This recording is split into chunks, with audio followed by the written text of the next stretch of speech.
말씀을 나누도록 하겠습니다.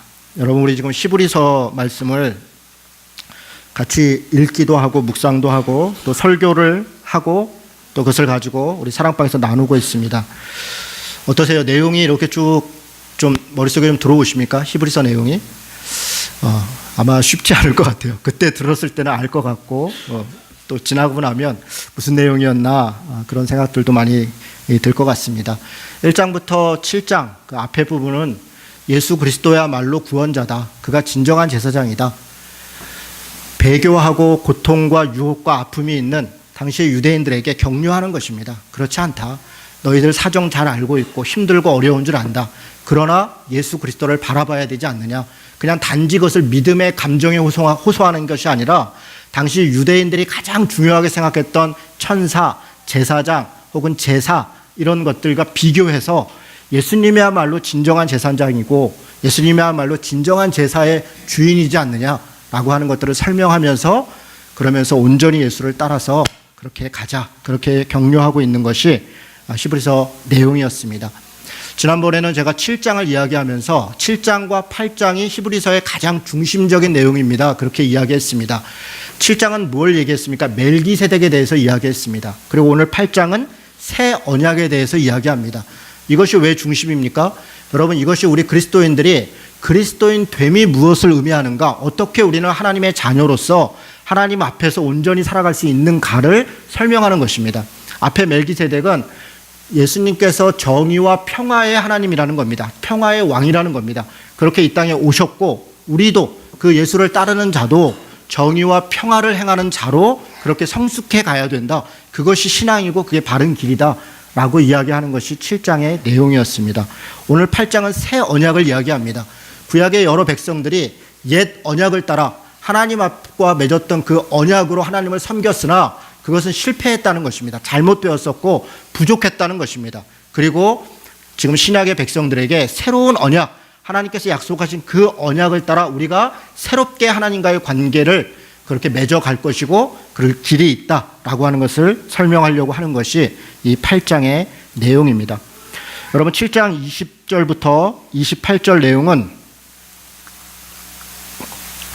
한 가지 이야기로 이렇게 되어 있습니다. 그것을 수미쌍관이라 그럽니다. 잘 들으십시오. 수미쌍관이라는 건 뭐냐면 앞에 어떤 이야기를 하고 맨 끝에 이야기를 해서 안에 있는 내용들은 그걸 설명하는 것, 이런 걸 인크루즈라고 얘기하고 수미쌍관이라고 그래요. 여러분, 20절에 지금 나오는 단어가 어떤 단어가 있습니까? 눈에 띄는 단어가 맹세라는 단어 보이십니까? 맹세라는 단어 보이시죠?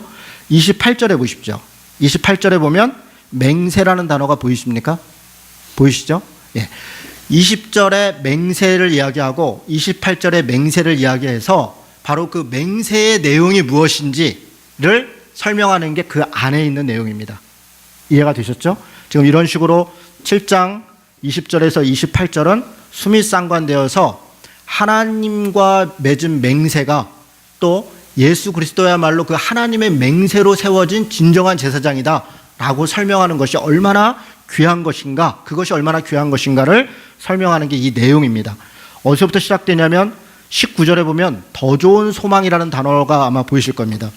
여러분, 더 좋은 소망, 예수님이야말로 더 좋은 소망이다. 그 더 좋은 소망이 우리의 영혼에 다시 되어서 우리가 그것으로서 하나님께 가까이 간다라고 19절에 설명했는데 20절부터 28절은 그 더 좋은 소망에 대해서 또 추가적으로 설명합니다.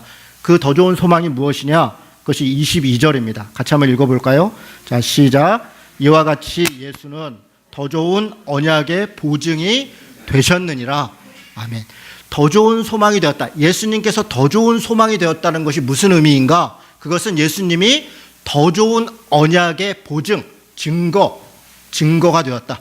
예수님을 보니까 우리에게 맺은 새로운 언약이 정말 더 좋은 것이었구나. 그것을 예수님이 증거하고 있다, 보증하고 있다 라고 이야기하는 것이 이야기의 핵심입니다. 어떻게 예수님이 더 좋은 소망이 되었고 더 좋은 언약이 되었는가? 그것은 예수님이 인간이기 때문에, 정직한 사람이기 때문에, 정의롭기 때문에, 그렇기 때문에 그렇다는 것이 아닙니다. 그가 남들보다 더 뛰어나고 똑똑하고 지식이 있고 돈이 많고 혹은 더 정의로워서 그가 더 좋은 소망이나 언약이라는 것이 아니라 예수님을 하나님께서 약속하셨다는 거예요. 예수님께서 하나님께서 그를 맹세하셔서 하나님이 맹세해서 그를 우리에게 보내주셨고 우리에게 참 제사장으로 우리에게 세워주셨다는 겁니다. 근거가 어디에 있냐면 예수님이 좋은 인간이라 착한 사람이라 정의로운 사람이라 그런 것이 아니라 그를 하나님이 맹세로 보증하고 있다. 그렇기 때문에 그 예수님이야말로 더 좋은 소망이고 더 좋은 언약이다 라고 이야기하는 것이 안의 내용입니다. 25절을 보겠습니다.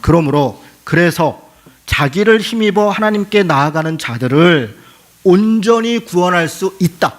어떻게 해요? 하나님이 맹세했으니까 예수님을 하나님이 보증했고 예수님을 하나님이 맹세로 세웠기 때문에 그렇기 때문에 그 예수가 우리를 온전히 구원할 수 있다라고 하는 것입니다. 이는 그가 항상 살아계셔서 그들을 위하여 간구합니다. 여기서 그들은 누구입니까? 그들은 우리들입니다. 예수께서 온전한 구원자가 되셔서 우리를 위해서 간구하고 우리를 위해서 중보자가 되었다라고 이야기하는 것이 25절의 이야기입니다.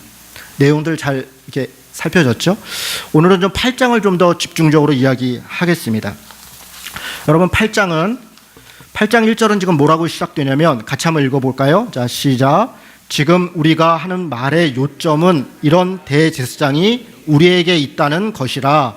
그는 하늘에서 지극히 크신 이의 보좌 우편에 앉으셨으니. 자, 여러분 뭐라고 얘기하냐면 여러 지금 앞에서 복잡한 얘기 했다는 겁니다. 멜기세덱이 어떻고 멜기세덱처럼 예수 그리스도야말로 영혼의 닷과 같은 존재이고 정의와 평화의 왕이다. 그리고 더 좋은 소망이고 더 좋은 언약의 보증이다. 그가 참 제사장이다.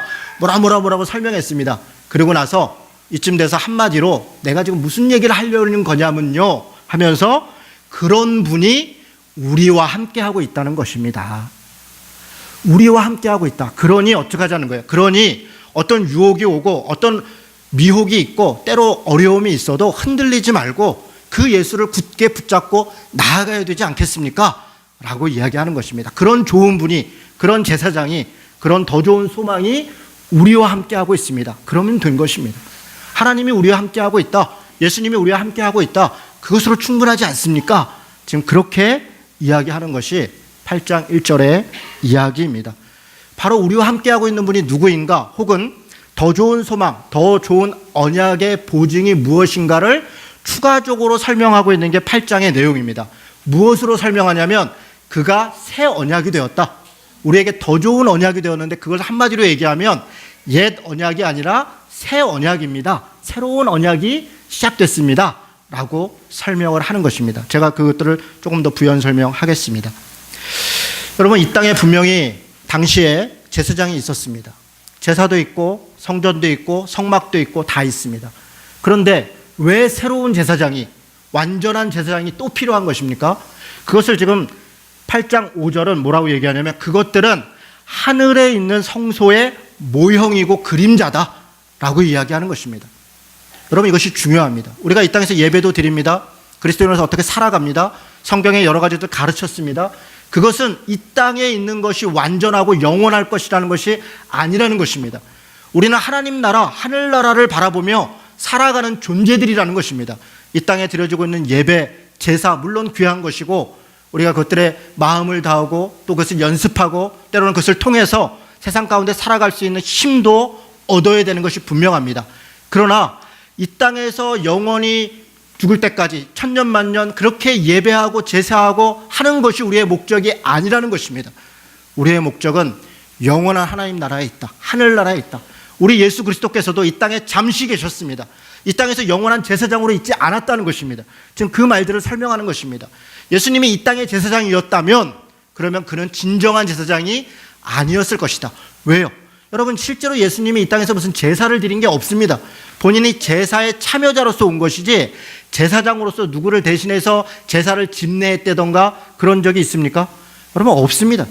우리가 예수님을 영원한 제사장이라고 그가 영원한 왕이라고 부르지만 실제로 예수님이 이 땅에 살아가는 동안에 무슨 성전에 가서 다른 사람을 위해서 무슨 짐승을 잡아서 드리는 제사를 드렸다던가 성소와 지성소에 들어갔다던가 그런 일이 없었습니다. 그런데 왜 그가 제사장입니까?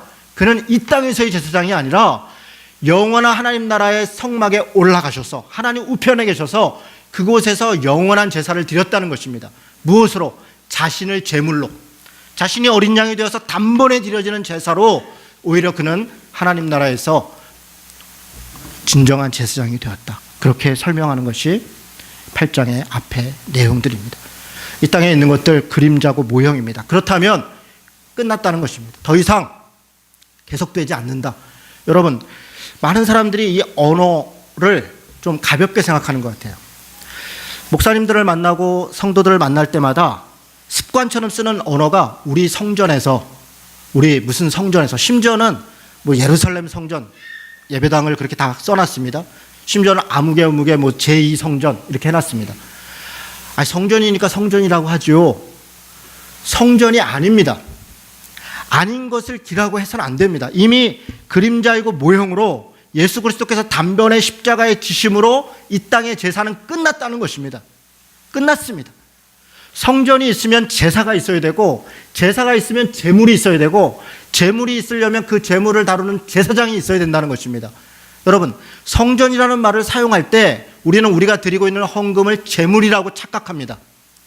우리가 드리고 있는 예배를 제사라고 착각합니다. 앞에서 말씀을 전하고 예배를 집례하는 자를 제사장이라고 착각합니다. 이것이 심각한 문제가 됩니다. 왜 이것이 문제입니까? 내가 제사장이고 내가 제물이고 내가 하나님 앞에 성전이라는 것을 망각하는 것입니다. 목사가 제사장이고 그곳이 성전이고 그것이 제물이고 해서 내가 마땅히 감당하고 살아가야 될 것들을 감당하지 않고 이렇게 저쪽으로 넘겨놔 버리는 거예요. 나는 그냥 예배 시간에 와서 찬송 부르라면 찬송 부르고, 말씀 보자면 말씀 보고, 그냥 헌금하고 기도하고 그리고 돌아가면 됐지 라고 생각하는 것입니다. 말씀을 읽고 우리가 그렇게 믿음으로 삽시다, 정의와 평화를 따라 살아갑시다. 에이, 그거야 뭐 나하고 무슨 상관, 나는 그냥 기도하면 되죠. 그렇지 않다는 것입니다. 성전이라고 하는 용어를, 잘못된 용어를 사용할 때 우리 안에 그 잘못된 용어를 사용하는 이유가 있는 것입니다. 그것은 누군가가 그 잘못된 것을 이용하기도 하고, 우리는 알면서도 모른 척하고 그냥 슬쩍 넘겨놓기도 합니다.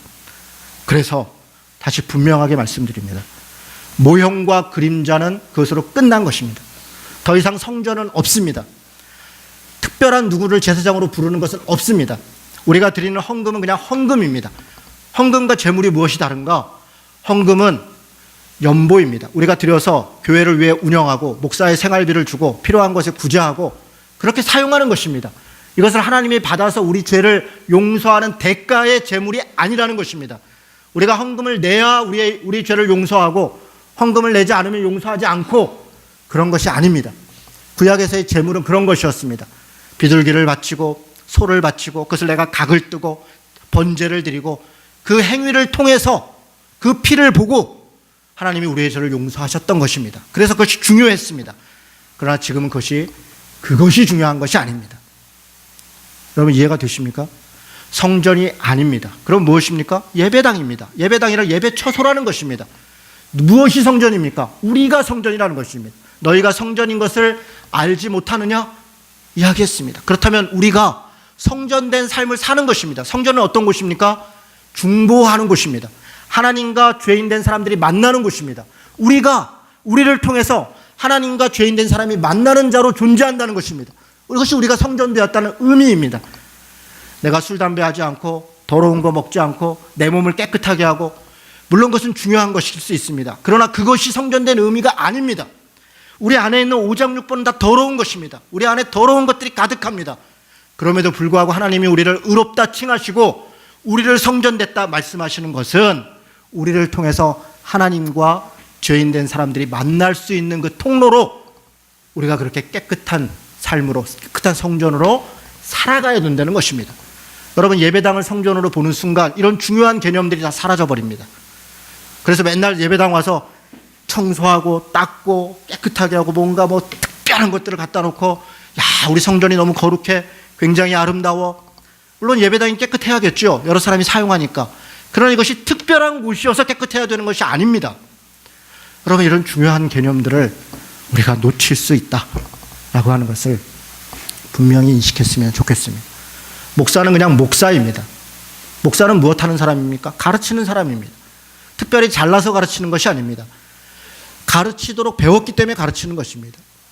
목양하고 가르치는 것은 그것에 대한 특별한 각각의 은사로 하나님이 부르심을 받았고 그것을 공동체가 존중하기 때문에 그 일을 하는 것입니다. 목사가 가르치고 목양하는 것을 받아들이지 않으면 그 사람은 그 받아들이지 않는 사람들은 목사가 아닌 것입니다. 그냥 아는 사람입니다. 목사가의 가르침에 순종하는 것은 왜 순종합니까? 그것은 하나님의 사람으로 가르침을 받았다는 직분을 존중하기 때문에 그것을 받아들이는 것입니다. 그런 집사에 대한 존중, 장로에 대한 존중, 각각의 직임에 대한 존중이 교회를 건강하게 하는 것이고 서로가 서로에게 힘이 되고 위로가 되고 그리고 공동체가 되는 것입니다. 여러분, 오늘 8장은 이제 이렇게 옛 것은 다 지나갔다. 그리고 이제 새로운 언약이 시작되었다는 것을 6절부터 시작합니다. 여러분 6절을 같이 한번 읽도록 하겠습니다. 같이 읽습니다. 그러나 이제 그는 더 아름다운 직분을 얻으셨으니 그는 더 좋은 약속으로 세우신 더 좋은 언약의 중보시니라. 여러분 이 보십시오. 더라는 말이 굉장히 많이 나옵니다. 사실 이 히브리서는요, 비교 용어인 이 더라는 게 정말 엄청나게 나와요. 1장부터 시작해서 12장까지입니다. 제가 한번 쭉 정리를 해보니까 그냥 간단하게 읽어만 드리겠습니다. 천사보다 더 뛰어난 이름을 가지셨다. 7장에 가면 더 좋은 소망이다. 더 좋은 언약의 보증이다. 더 좋은 약속이다. 더 아름다운 직분이다. 9장에 가면 더 좋은 재물이다. 10장에 가면 더 좋은 소유물이다. 11장에 가면 더 나은 본향이 있다. 또 11장에 보면 더 좋은 부활이 있다. 아니 부활이면 그냥 부활이지 무슨 더 좋은 부활이 있겠습니까? 더 좋은 부활이 있다는 것입니다. 12장에 가니까 더 나은 것을 말하는 뿌린 피이다. 여러분 이렇게 비교를 하고 있어요. 당시의 유대교에도 이런 개념들이 있었다는 것입니다. 천사도 있고 제사장도 있고 제물도 있고 무슨 피도 있고 모도 있고, 그러나 예수 그리스도는 그거에 비하여 더 나은, 이때 더는 그냥 조금 낫다 이런 게 아닙니다. 본질적으로 옳은 것이라는 의미입니다. 뭐 그것보다 조금 나니까 이것보다 얘가 더 힘이 세고 이것보다 이게 조금 더 나니까 이걸 선택해 주세요 라고 이야기하는 것이 아닙니다. 옛날 것은 지나갔다는 것이고 틀렸다는 것이고 죽었다는 것입니다. 옛 언약은 죽은 것입니다. 지나간 것입니다. 그것을 붙들고 있으면 안 되는 것입니다. 조금 못했다 그런 것이 아닙니다. 우리가 새로운 언약을 쫓는다는 것은 그것이 옳은 것이고 그게 본질적이라는 것입니다. 다시 얘기해서 그것을 쫓지 않으면 죽는다는 것입니다. 그래서 간절히 얘기하는 것입니다. 믿음을 지켜라. 돌아가서는 안 된다. 생명을 따라가야 된다. 라고 강조하고 또 강조해서 이야기하는 것입니다. 여러분 교회도 마찬가지입니다. 교회가 종교개혁을 일으켰습니다. 옛날에 카톨릭서부터 개신교가 조금 더 낫다. 그런 개념이 아닙니다. 왜 종교개혁을 했습니까? 그곳에 있으면 죽는다는 것입니다. 종교개혁을 한 것은 더 조금 나은 제도를 개선한 게 아닙니다. 본질이 잘못됐다는 것입니다. 오직 성경, 오직 은혜, 오직 믿음, 그것으로만 우리가 구원받을 수 있다는 것입니다. 다른 것으로 나온 것입니다. 그런데 여전히 옛날 것도 뭐 좋고 이렇게 잘못된 것입니다. 그렇지 않습니다, 여러분. 새로운 것을 시작된 것입니다. 새로운 가치가 시작된 것입니다. 바로 그것을 쫓아가는 것이 기독교인이다. 그렇게 이야기하는 것입니다. 새 언약, 더 아름다운 직분을 받으신 예수님이 더 좋은 약속으로 더 좋은 언약의 중보자가 되었는데 그 더 좋은 언약이 무엇이냐? 그것은 새 언약이다. 그 새 언약을 이루었다 얘기합니다. 오늘 제가 이 시간에 새 언약이 무엇인가에 대해서 조금 더 구체적으로 설명하려고 합니다. 여러분 잘 들으셔야 됩니다.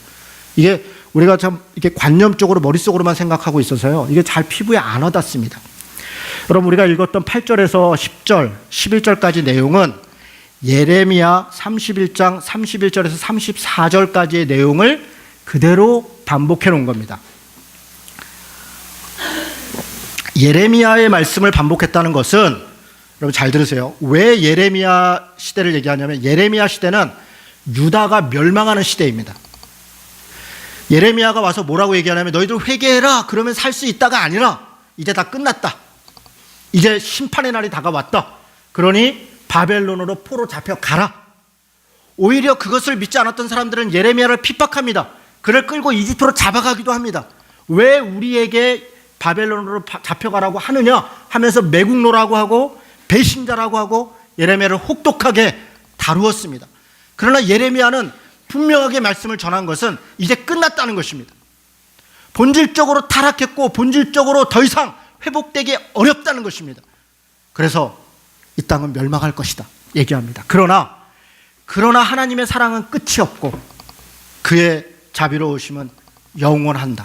그래서 새로운 언약, 이제 끝난 것, 죽은 것이 아니라 새로운 언약이 있을 것이다 이야기합니다. 그것이 8절의 내용을 다시 한번 보십시다. 주께서 이르시되 볼지어다 날이 이르르니 때가 될 것인데 내가 이스라엘 집과 유다 집과 더불어 새 언약을 맺을 것이다. 여러분, 이 말도 되게 특이한 말입니다. 당시에 이스라엘은 멸망했습니다. 이미 150년 전에 멸망했었습니다. 그런데 이스라엘을 얘기해요. 이건 북이스라엘을 얘기하는 겁니다. 남유다만이 아니라 다시 하나 될 것이라는 겁니다. 다시 회복될 것이라는 것입니다. 원래 하나님이 창조했던 목적했던 것으로 다시 돌아갈 것이라는 겁니다. 누구 특정하게 선택된 누군가를 위한 하나님이 아니라는 것입니다. 새로운 새 언약은 예를 들면 이런 것입니다. 지금 이스라엘의 회복운동을 하는 사람들, 이스라엘이 성전이 세워질 것이고 거기에 제사가 있을 것이고 이스라엘이 온전히 돌아오면 이 땅이 주님이 올 것이다. 그렇지 않습니다. 이스라엘만, 국가로서의 이스라엘만, 이것은 이미 끝난 것입니다. 유다뿐 아니라 이스라엘을 얘기하는 것은 이미 새로운 사람들, 새로운 회복이 있을 것이다. 그것은 새 이스라엘을 이야기하는 것입니다. 여러분, 이것을 명확하게 인식해야 됩니다. 새 언약을 맺을 것이다. 그 내용이 무엇입니까? 주께서 이르시기를 이 언약은 내가, 여러분 여기 가만 보면요 가장 많이 나오는 단어가 내가예요. 이 8절부터 12절까지 보면 내가 계속 반복합니다. 이때 이 내가는 누굽니까? 하나님이십니다. 하나님이 이 언약의 주체이다. 하나님께서 이 언약을 너희들과 함께 맺으시는 것이다 라고 하는 것을 명확하게 얘기합니다. 9절에 주께서 이르시기를 이 언약은 내가 그들의 열조의 손을 잡고 애굽 땅에서 인도하여 내던 날에 그들과 맺은 언약과 같지 아니하도다. 언약 맺었었죠. 예전에 어디서 맺었습니까? 모세를 통해서 시내산에서 맺었었죠. 맺었습니다. 어떻게 맺었습니까? 너희는 이제 내 백성이다.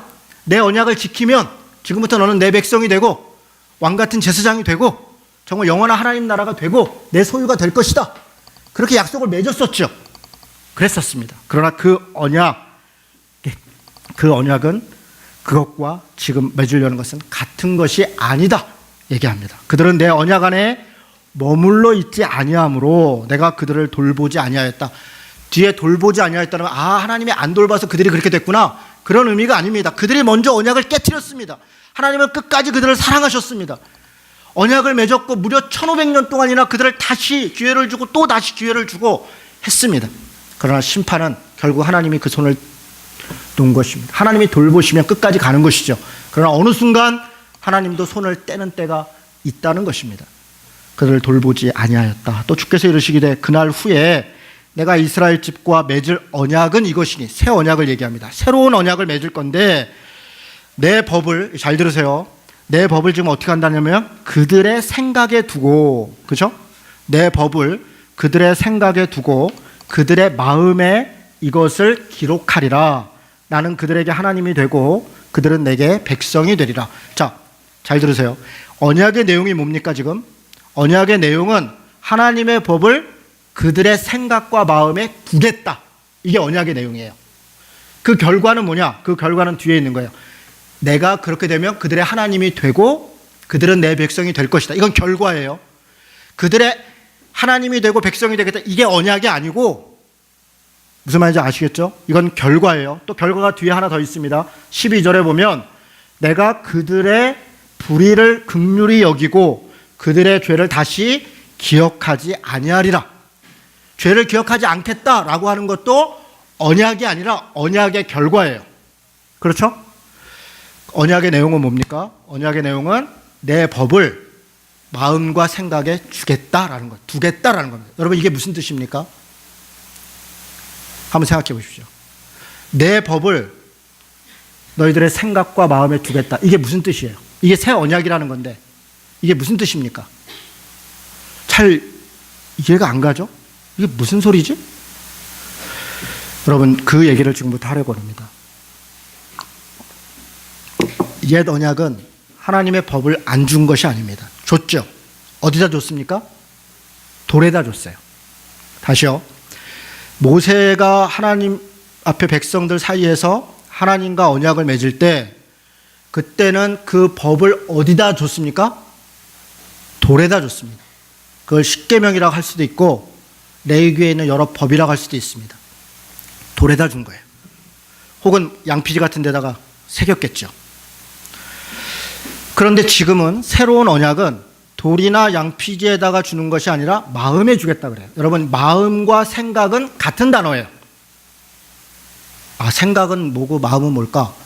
여러분, 구약 성경에 같은 단어를 어떨 때는 생각이라고 번역하고 어떨 때는 마음이라고 번역해요.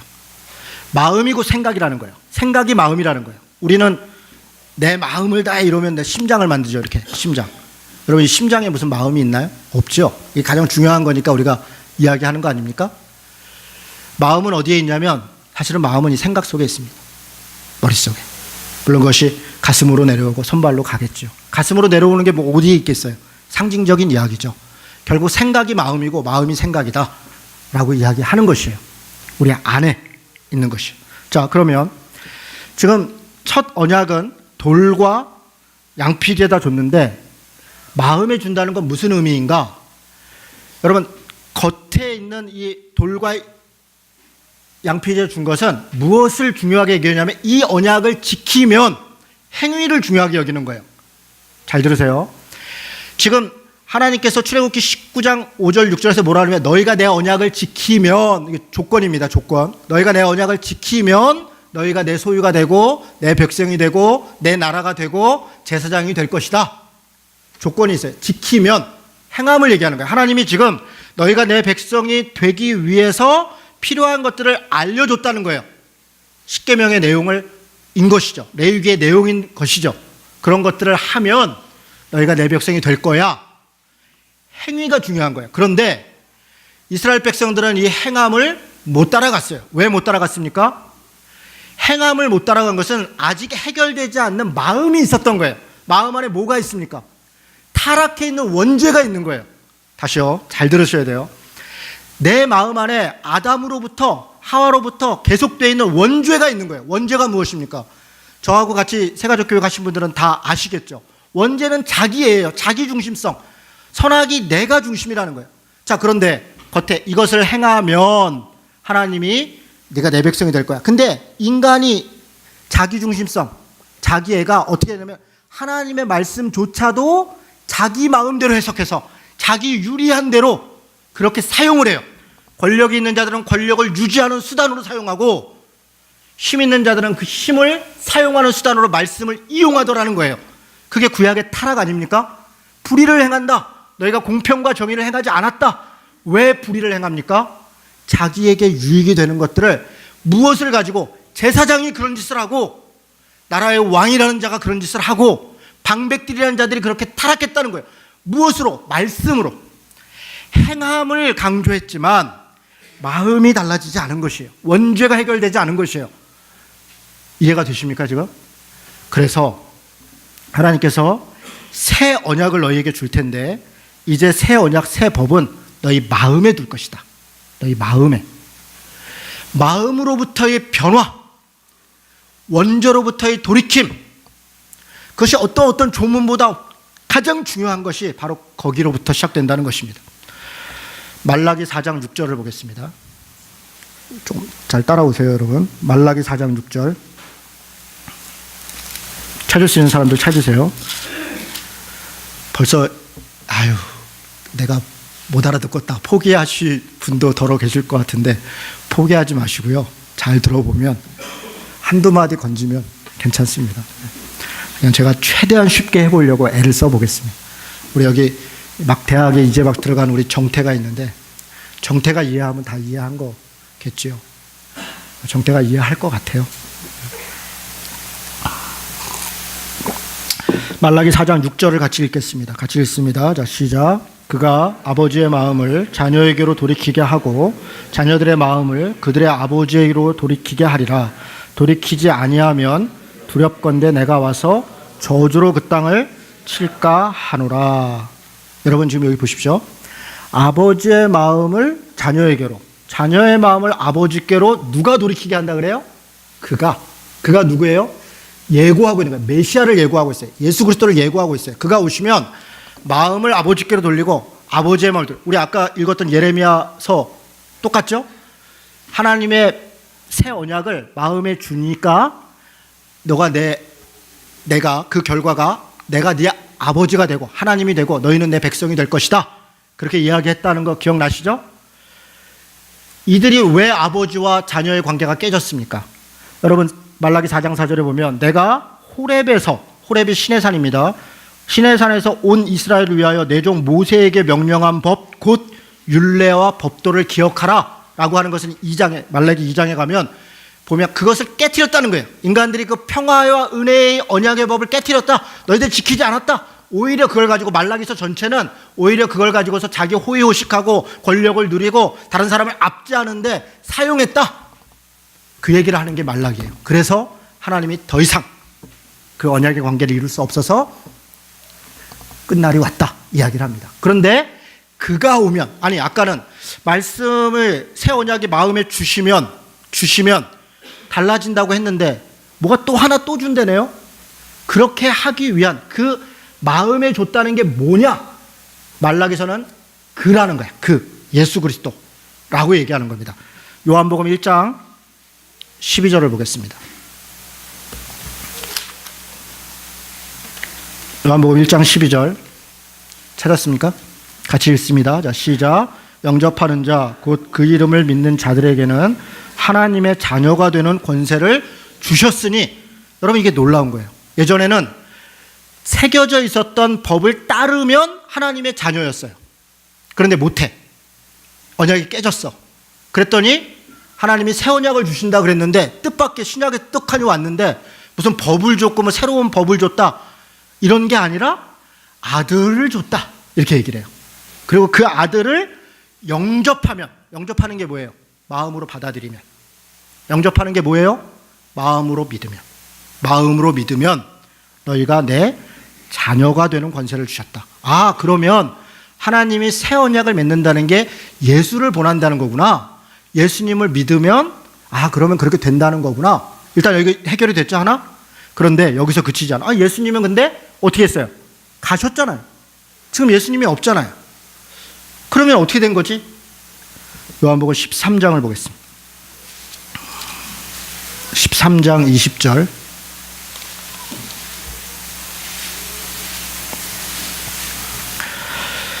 같이 읽습니다. 요한복음 13장 20절. 자, 시작. 내가 진실로 너희에게 이르노니 내가 보낸 자를 영접하는 자는 나를 영접하는 것이요 나를 영접하는 자는 나를 보내신 이를 영접하는 것이니라. 지금 누가 얘기해요?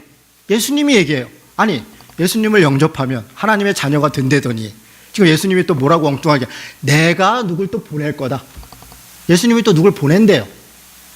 내가 누굴 보내는데 그걸 영접하는 게 나를 영접하는 거하고 똑같은 거야. 그거를 받아들이지 않으면 나를 영접하지 않는 거야 라고 얘기했다는 거예요. 이게 뭐예요? 14장 16절 17절 보겠습니다. 14장 16절 17절 같이 읽습니다. 시작. 내가 아버지께 구하였으니 그가 또 다른 보혜사를 너희에게 주사 영원토록 너희와 함께 있게 하리니 그는 진리의 영이라. 세상은 능히 그를 받지 못하나니 이는 그를 보지도 못하고 알지도 못함이라. 그러나 너희는 그를 아나니 그는 너희와 함께 거하시며 또 너희 속에 계시겠습니다. 여러분이 놀라운 얘기를 하죠. 내가 아버지께 구하겠다. 지금 예수님이 말씀하시는 거예요.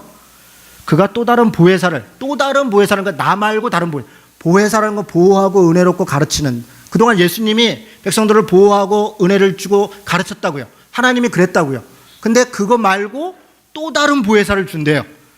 그 또 다른 보혜사가 너희에게 줄 것인데 그가 너희와 영원토록 함께 할 거다. 그는 진리의 영이라. 세상은 능히 그를 받지 못할 것이다. 세상은 받지 못한다. 그는 보지도 못하고 이는 그를 보지도 못하고 알지도 못할 것이다. 그러나 너희는 그를 아나니 그는 너희와 함께 거하실 것이다. 또 너희 속에 계실 것이다. 하나만 더 보겠습니다. 25절부터 26절 14장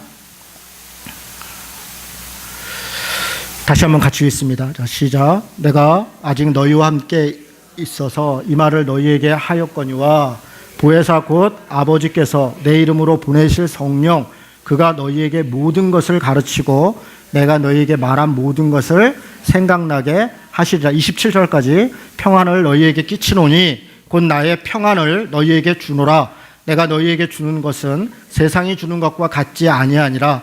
너희는 마음에 근심하지도 말고 두려워하지도 말라. 뭘 주신다는 거예요? 성령.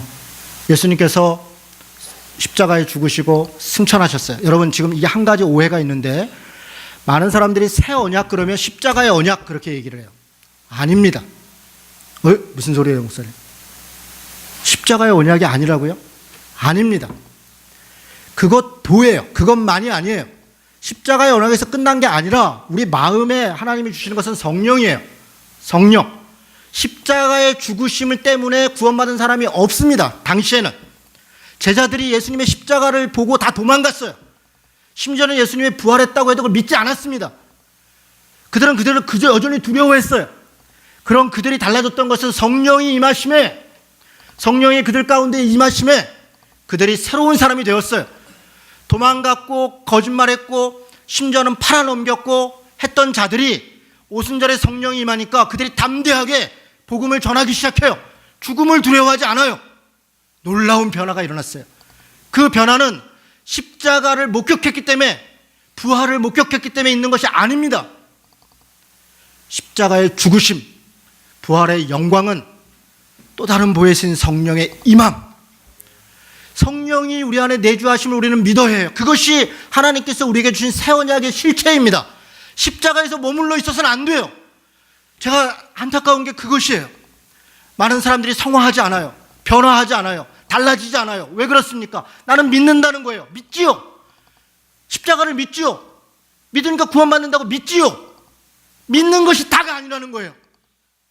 성령이 우리 안에 내주하심으로 내가 하나님의 자녀가 되고 하나님이 내 아들이 되어서 편애하는 거예요. 성령이 우리를 인도하시고 순종하고 달라지고 사랑과 희락과 화평과 자비와 양성과 충성과 온유의 열매들을 맺어가고, 그런 변화가, 그것이 우리를 정의와 평화의 왕 되신 예수 그리스도를 따라 우리도 그런 자들로 살아가도록 우리를 이끈다는 거예요. 그런데 그런 순종과 이끔에 관심이 없는 거예요. 나는 믿어. 나는 천국 가. 거기서 끝. 새 언약은 다시 말씀드리지만 십자가와 부활에서 그친 것이 아닙니다. 제가 지금까지 쭉 논증했잖아요. 예레미야의 말씀이 예전처럼 돌이 아니라 마음에 새기겠다. 마음에 새긴다는 것이 말라기나 요한복음 보니까 예수 그리스도가 오셨다는구나. 근데 예수를 영접하는데 예수는 그곳에 있는 거예요. 그때는 그냥 믿는 거였어요. 저분을 따르는 거였어요. 그러나 예수님께서 승천하신 다음에는 마음에 영접할 수가 없어요. 그냥 머릿속으로 믿는 게 아니에요. 성령이 우리 안에 오시는 거예요. 성령이 우리 안에 오심으로, 우리가 예수를 영접함으로 성령이 우리 안에 내주하심을 믿고 그의 조명하심, 그의 인도하심을 순종하면서 날마다 나아가는 삶을 살아가는 것까지 가야 되는 것이에요. 그래, 이제부터 난 그렇게 해야지. 그렇게 되지 않아요. 안타깝게도. 하나님이 이 개념을 일단 우리가 이해하고 기도할 때 하나님 나를 이끌어 주옵소서. 내가 그렇게 옳은 선택을 하게 해 주옵소서. 내 욕망과 내 뜻이 아니라 주님의 뜻을 따르게 해 주옵소서. 심지어는 예수 그리스도조차도 하나님 내가 이 십자가 지기가 너무 힘들어요. 나 이거 하지 않고 싶어요. 그러나 내 뜻대로 마옵시고 아버지의 뜻대로 되기를 원하나이다. 그것이 성령에 순종하는 믿음의 태도예요. 그랬더니 하나님께서, 예수께서 그 고난과 죽음을, 조롱을 이길 수 있도록 도우셔요. 그래서 예수께서 감당하는 것이요. 우리에게 있어야 할 태도가 바로 그런 것입니다. 여러분 다시 히브리서로 오겠습니다. 말씀을 마치겠습니다. 8장 13절을 이렇게 얘기합니다. 새 언약이라 말씀하셨음에 첫 것은 낡아지게 하신 것이니 낡아지고 쇠하여지는 것은 없어져 가는 것이니라. 율법, 옛 언약 없어진 것입니다. 이제 우리는 주님을 믿고 성령의 인도하심을 따라 새로운 삶을 사는 것이에요. 이게 로마서 8장으로 가면, 제가 오늘은 거기까지 읽지 않았습니다. 생명의 성령의 법을 따라 사는 사람이 얼마나 풍성하고 끝까지 하나부터 떨어지지 않고 어떻게 그 믿음 안에 그 능력 가운데 살아가는지를 로마서 8장이 설명하고 있는 것입니다. 여러분, 우리는 옛사람이 아니에요. 옛 언약의 매인자들이 아닙니다. 우리는 새로운 사람이 되었어요. 할 수 있을까? 할 수 있을까가 아니에요. 하나님이 하시게 하셔요. 그것을 믿고 그 성령을 따라 그렇게 정말 풍성하게, 정말 능력 있게, 정말 당당하게 믿음으로 살아가시는 그런 신자 되시기를 주님의 이름으로 축원합니다. 아멘. 같이 기도하겠습니다.